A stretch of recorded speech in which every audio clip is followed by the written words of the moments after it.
11월이 되면서 제가 주보 사이에 계속 실어드리는 기도문 중에 지지난주에는 김현승 시인의 가을의 기도, 가을날의 기도를 실어드렸습니다. 가을에는 기도하게 하소서, 가을에는 사랑하게 하소서, 가을에는 홀로 있게 하소서. 아마 익숙한, 잘 알려진 시죠. 기도문 같은 시였습니다. 그리고 지난주에 이어서 오늘은 두 주 연속 릴케의 가을날이라고 하는 시를 실어드렸습니다. 아마 릴케를 많이 알아도 그의 시를 접하기는 쉽지 않은데, 특별히 그의 시집을 구해서 읽지 않더라도 여러분에게 가장 익숙한 그런 시가 아닐까 싶어요. 주보에 있는 걸 여러분과 함께 제가 보면서 제가 읽어보겠습니다. 주여, 때가 왔습니다. 지난 여름은 참으로 위대했습니다.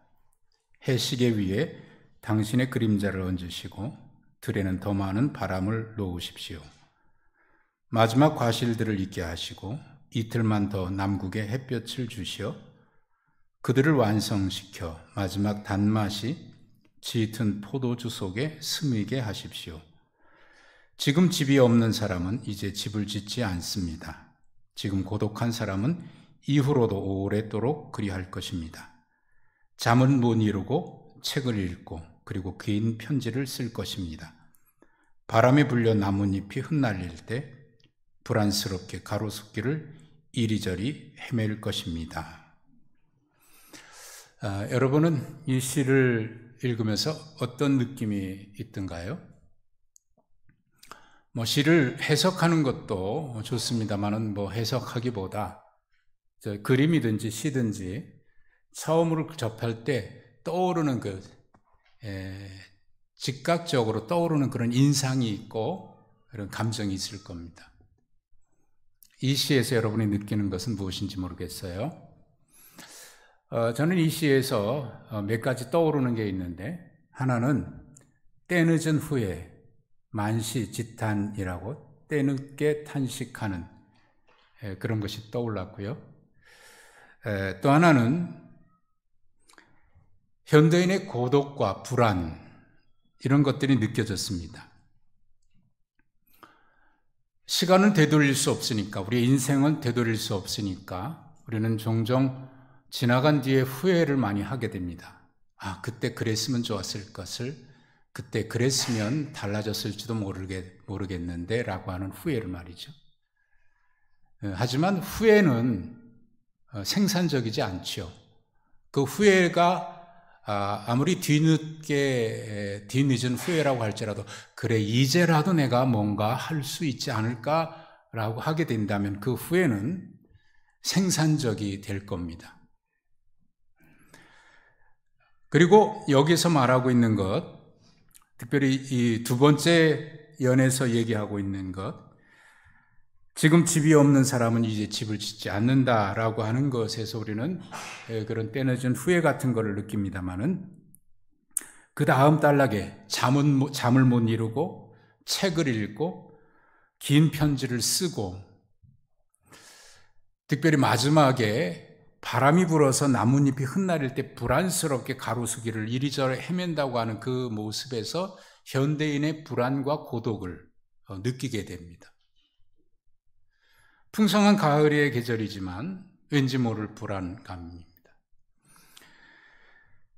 누군가에게 긴 편지를 쓴다는 것을 저는 이렇게 좀 해석해 보았습니다. 우리식으로 얘기하면 요즘에 편지를 쓰는 사람들이 별로 없을 테니까요. 지금 우리식으로 얘기한다면 누군가에게 잠 못 이루는 그 밤에 전화를 겁니다. 그래서 수다를 많이 떱니다. 그래도 허전해서 누군가를 만나서 또 수다를 떨어봅니다. 그래도 여전히 떨쳐지지 않는 고독, 불안이 있습니다. 그래서 그 길을 걸을 때 불안스럽게 오가고 있습니다. 이런 모습을 이 시인은 뭐라고 표현했냐면, 바람에 불려 나뭇잎이 흩날릴 때 불안스럽게 가로수길을 이리저리 헤맨다라고 하는 표현으로 얘기한 것이 아닐까 싶습니다. 그렇습니다. 인간에게는 누군가를 만나서 이 불안함, 고독함을 덜어내기 위해서 수다를 떨어보고, 만나서 전화해서 그것도 부족해서 만나서 또 수다를 떨어보지만 여전히 인간 존재 깊은 속에 해결되지 않는 고독이 있는데, 그 불안이 있는데, 그것은 그런다고 해결되는 게 아니죠. 인간의 모든 불행은 하나님과부터 멀어짐에 있는 것이거든요. 파스칼은 인간의 불행은 자기 방에 머물지 못하기 때문에 오는 것이다 라고 얘기를 했습니다. 자기 방, 하나님과 만남의 자리, 문 밖에서 두드리시는 주님과 만나는 그 자리에 내가 머물지 못하니까 인간은 불행해진다, 그런 얘기입니다. 하지만 때늦은 후에도 그렇게 후회로 머물게 된다면 아무 의미가 없죠. 자기 비하만, 그리고 열등감만 쌓이게 될 것이고요. 그래서 이 시인은 그럼에도 불구하고 마지막 이렇게 때늦은 후회로 그치지 아니하고 이렇게 기도하는 것이 아닐까 싶습니다. 하나님, 이틀만 더 나에게 따뜻한 남극의 햇볕을 주십시오. 그래서 포도가 잘 익어서 맛있게 익어가게 해주십시오라고 기도하는 것이 아닐까 싶습니다. 그래서 가을은 기도하게 됩니다. 우리가 오늘 제가 인사하면서 할렐루야 했다가 오늘은 샬롬이라고 하는 인사를 좀 해보자고 그랬습니다. 사실 우리가 만나면 할렐루야라고 인사를 할 때가 많아요. 그리고 샬롬도 우리가 인사를 합니다. 유대인들은 만나면 언제나 샬롬으로 인사를 합니다. 그러나 이것은 인사말이 아니라 참된 샬롬이 없기 때문에 평강을 빌어주는 축복일 수도 있고요.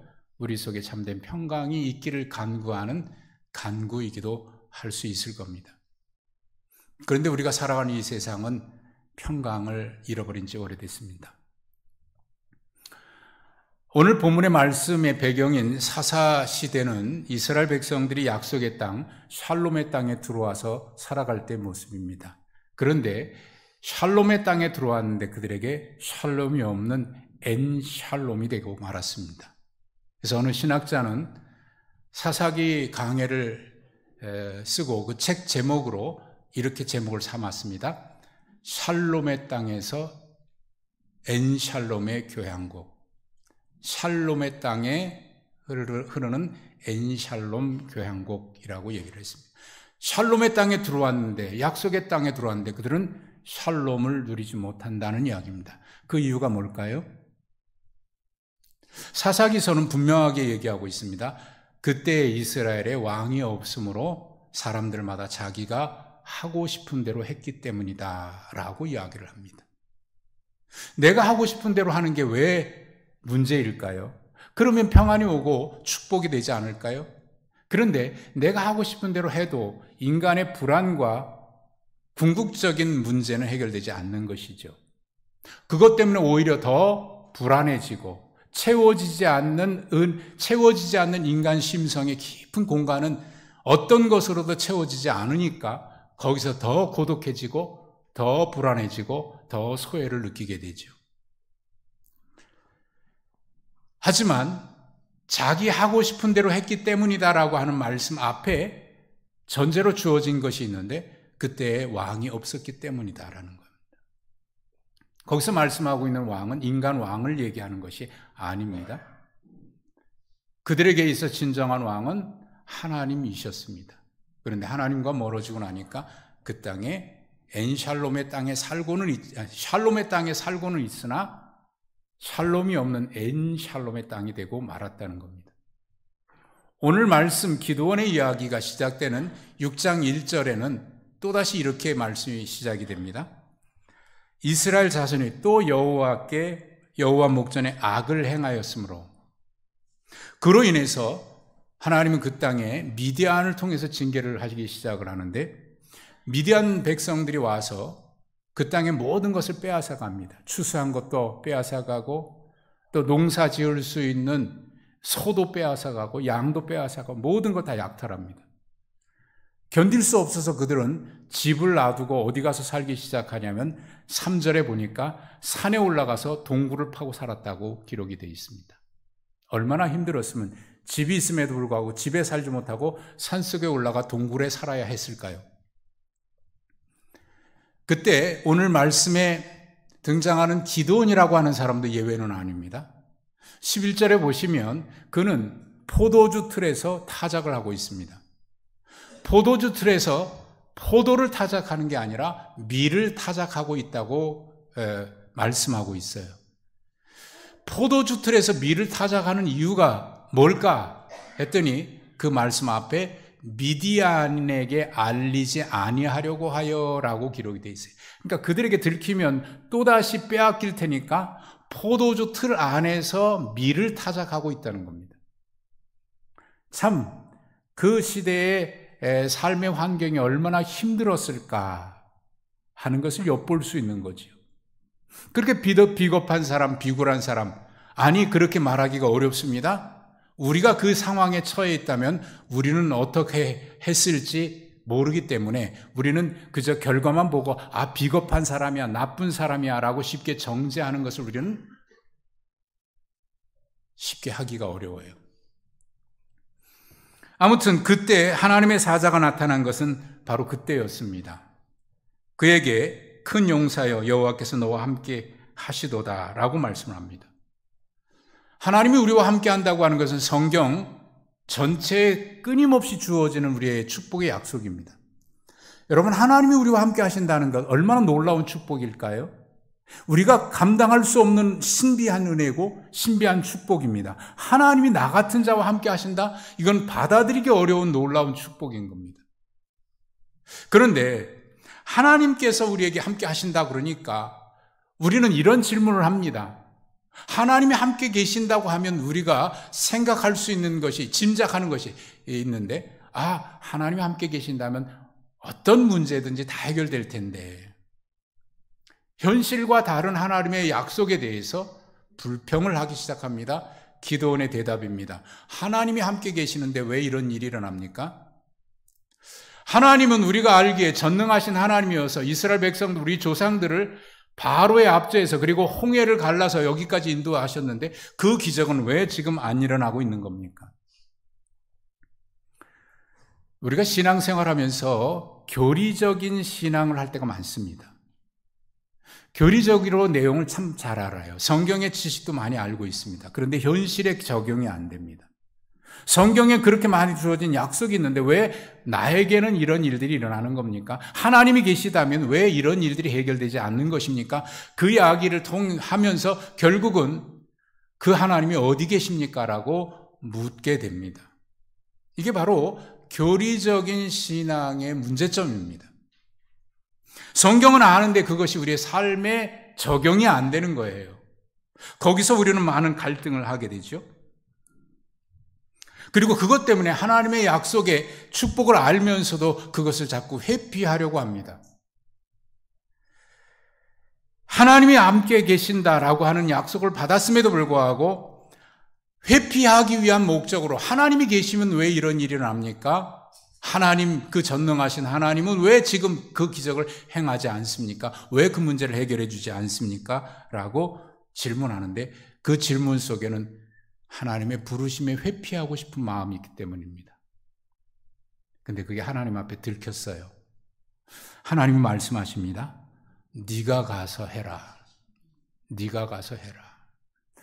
자신은 이걸 회피할 목적으로 하나님 앞에 항변했는데 그러면서 얘기하는 것은 성경에 있는 지식을 끌어다가 하나님 앞에 되물었는데 하나님은 그의 말이 아니라 그 속에 있는 진심을 알아차리셨습니다. 너 회피하고 싶지? 네가 가라 라고 말씀을 하셔요.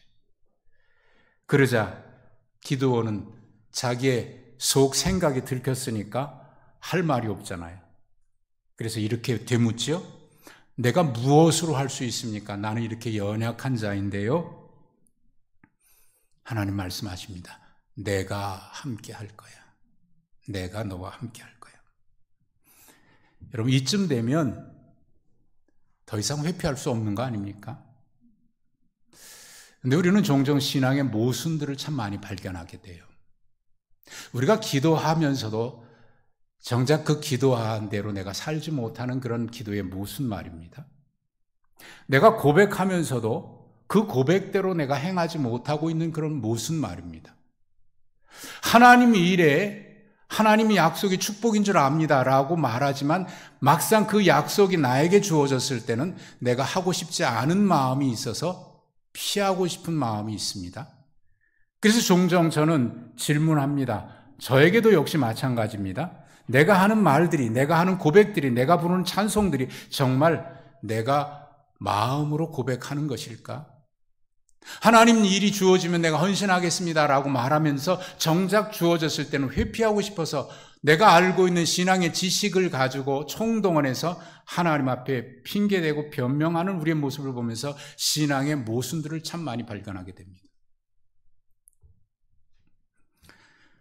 저는 오래전에는 기도는 내가 원하는 것을 하나님 앞에 요구하는 것이라고 알았습니다.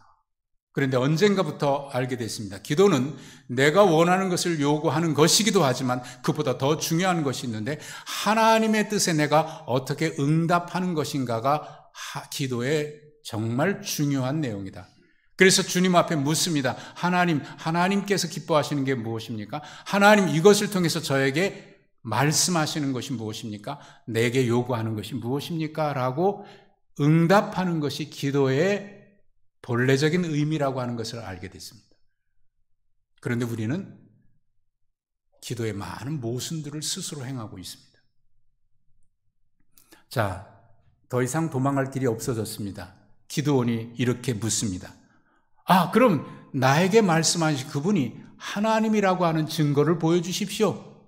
라고 대답을 합니다. 그러자 네가 예물을 가져와서 내게 예배해라. 그러면 내가 그 예물을 받아줄 것이다. 그 예배를 받아줄 것이다. 그래서 하나님이 그 예배를 받아주셨어요. 그러자 이제는 내게 말씀하신 그분이 하나님이라고 하는 것을 부인할 수가 없게 됐습니다. 그러자 기드온이 하는 말입니다. 22절이죠. 슬프도소이다. 내가 하나님의 사자를 만났습니다. 두려워서 대답합니다. 그때 하나님 말씀하셔요. 그제서야 하나님이 직접 말씀하십니다. 걱정하지 마라. 안심해라. 두려워하지 말라. 죽지 아니할 것이다. 그제서 기드온은 알게 됐습니다. 그래서 제단을 쌓고 그 이름을 뭐라고요? 여호와 샬롬이라고 부르게 됩니다. 그것이 오늘 여호와 샬롬의 이야기입니다. 사실 하나님께서 우리 가운데 오실 때, 하나님이 우리를 만나실 때는 벌하기 위해서가 아니라 우리를 야단치기 위해서가 아닙니다. 하나님의 오심은 우리와의 관계를 회복하기 위함입니다. 요한계시록 3장 20절 우리가 너무나 잘 알고 있는 암송하는 말씀입니다. 볼지어다 내가 문 밖에서 문을 두드리노니 누구든지 내 음성을 듣고 문을 열면 내가 그에게 들어가서 그와 더불어 함께 먹고 마실 것이고 그는 나와 더불어 먹고 마시리라.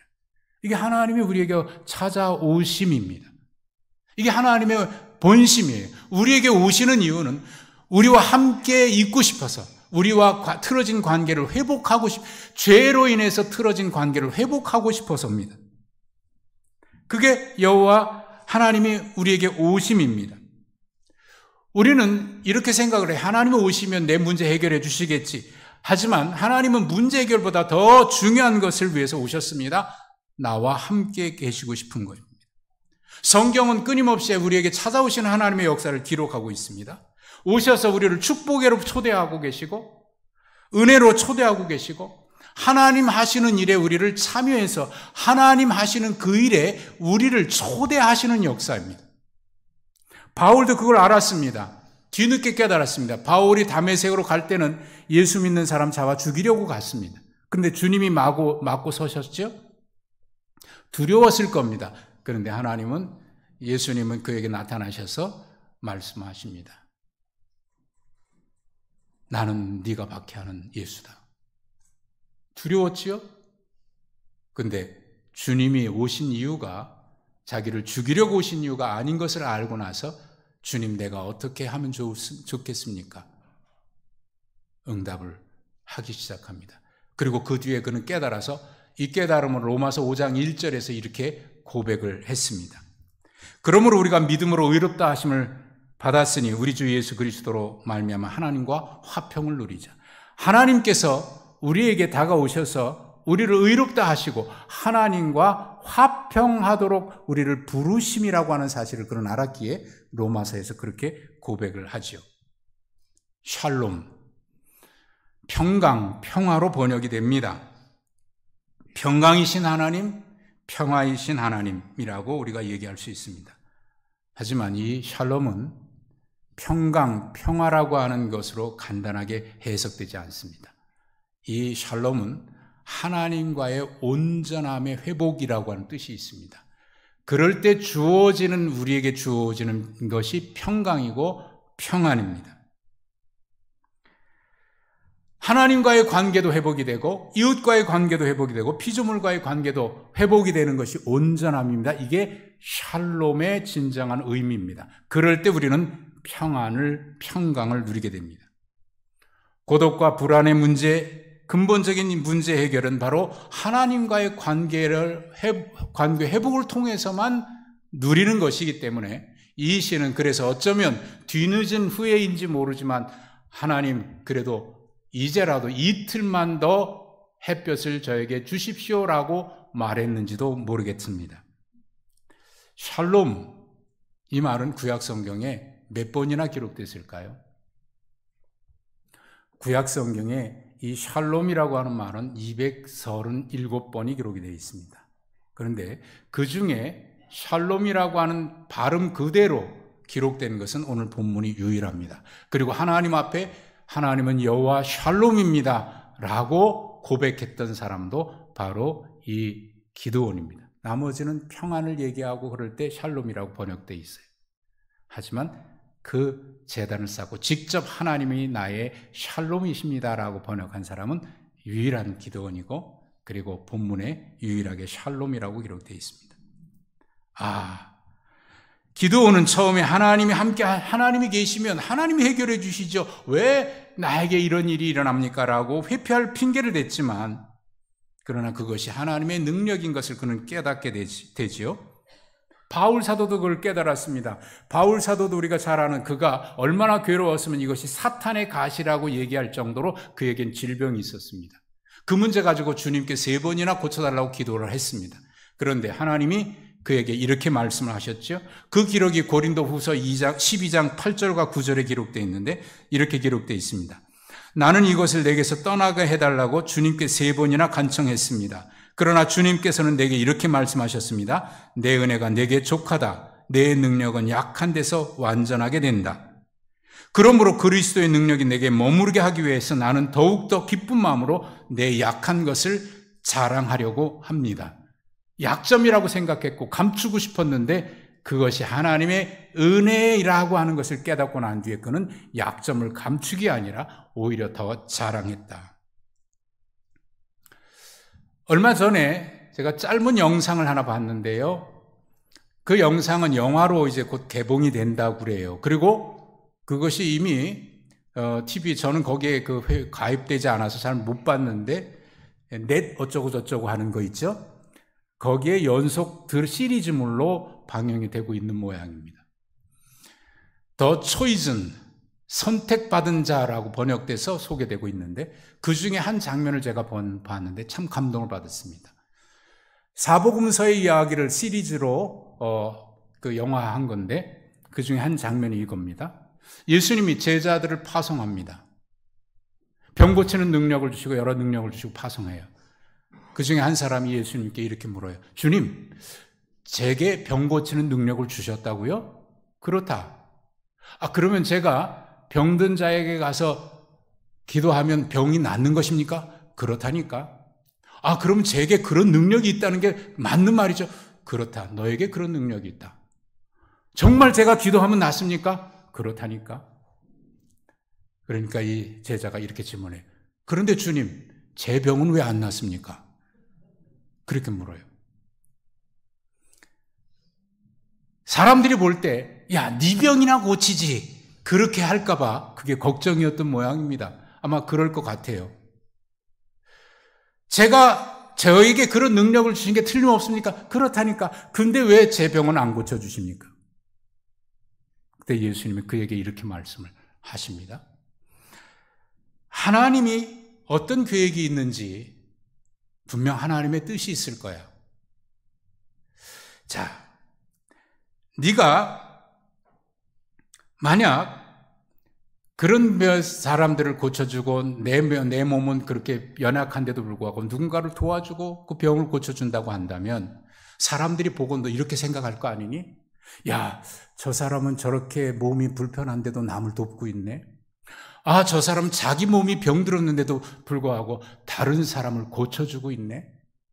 아, 다른 사람들이 그것을 보고 감동하지 않겠니? 그리고 이렇게 생각하지 않겠니? 아, 나 같은 자도 하나님이 쓰시겠구나. 나 같은 자도 쓰시겠구나. 나처럼 이렇게 연약한 자도 하나님이 쓰시겠구나. 그렇게 생각하지 않겠니? 그 장면을 제가 보고 참 감동을 받았어요. 그래서 언젠가 기회가 되면 그것을 보려고 하고 거기 보니까 뭐 무료로 다운받는 법도 있는데 그거 저는 잘 몰라서 물어보려고 해요. 나중에 한번 보려고. 여러분, 그렇습니다. 바울 사도가 깨달은 것은 그겁니다. 하나님 왜 내 병은 고쳐주지 않습니까? 기드온도 그걸 분명히 했습니다. 하나님이 계시면 왜 문제가 해결되지 않습니까? 네가 가서 해라. 나 힘이 없다니까요. 내가 너와 함께 한다고.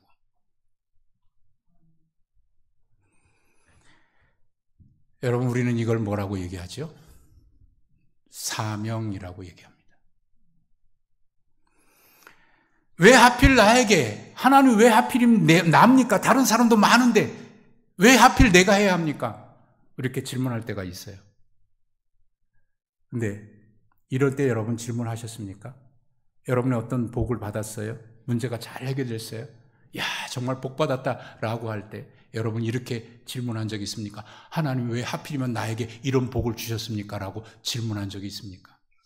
그때는 아무 대답 안 해요. 당연하듯이 여깁니다. 그런데 하나님이 내가 너에게 뭐를 맡긴다 그럴 때 왜 하나님 납니까? 다른 사람도 있는데 왜 내가 해야 합니까? 라고 불평해요. 그런데 만약 그것이 축복이고 하나님의 신비한 일에 초대하신 일이라고 하는 사실을 우리가 고백하는 대로 정말 그렇게 믿는다면 그런 대답할 수 있을까요? 주님 감사합니다. 그러지 않을까요? 예레미야 29장 11절의 말씀에 그 당시에 이스라엘 백성들도 하나님 앞에 원망했습니다. 하나님 함께 계시면 왜 이런 일이 우리에게 일어납니까? 왜 이 나라가 이렇게 됩니까? 왜 이 나라가 저 바벨론에게 포로로 끌려가야 합니까? 라고 원망하고 불평할 때 하나님이 예레미야를 통해서 이스라엘 백성들에게 하신 말씀이 기록이 되어 있습니다. 내가 너희를 향한 생각은 저주가 아니야. 재앙이 아니야. 나의 생각은 너희에게 평안을 주려는 거야. 너희 미래에 희망을 주려는 거야. 왜 이런 일이 일어나냐고 불평하는 그들에게 예레미야 선지자를 통해서 하신 말씀은 나는 너에게 평안을 주려는 것이 재앙을 주려는 것이 아니야. 이 사실을 깨달은 바울 사도도 빌립보서 2장 13절과 14절에서 이렇게 고백을 합니다. 너희 안에서 행하시는 이는 하나님이십니다. 하나님은 자기의 기쁘신 뜻을 위해서 너희에게 소원을 두고 행하십니다. 그러므로 모든 일에 투덜거리거나 말다툼하지 마십시오. 빌립보서 2장 13절 14절의 말씀을 세 번역으로 읽어드린 겁니다. 하나님이 우리에게 뭔가를 하시려고 할 때 하나님은 그 일에 우리를 참여시키고 싶어 하십니다. 왜요? 그것이 축복이고 그것이 은혜이고 하나님 주시려는 것이기 때문에. 그런데 우리는 믿는다고 하면서 그것은 못 보고 당장이 회피하고 싶어서 하나님 왜입니까? 라고 질문을 합니다. 하나님은 말씀하십니다. 나는 너에게 평안을 주려는 거야. 나는 너에게 복을 주려는 거야. 그러니 투덜거리지 말고 다툼하지 말아라. 빌립보서에서 바울은 그렇게 고백을 했습니다. 여러분, 금년 한 해를 돌아보면서 받은 은혜가 크다는 사실을 여러분 부인하지 못하지요?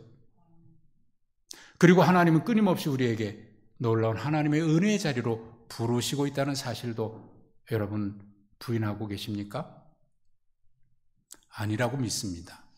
그렇다면 하나님께서 원하시는 평안으로 부르시는 하나님의 부르심 앞에 믿음으로 아멘 고백하시고 여호와의 샬롬이 여러분의 가정과 일터와 모든 삶의 현장에 날마다 제단처럼 쌓아지는 여호와 샬롬의 축복이 여러분에게 함께 하시길 간절히 소망합니다.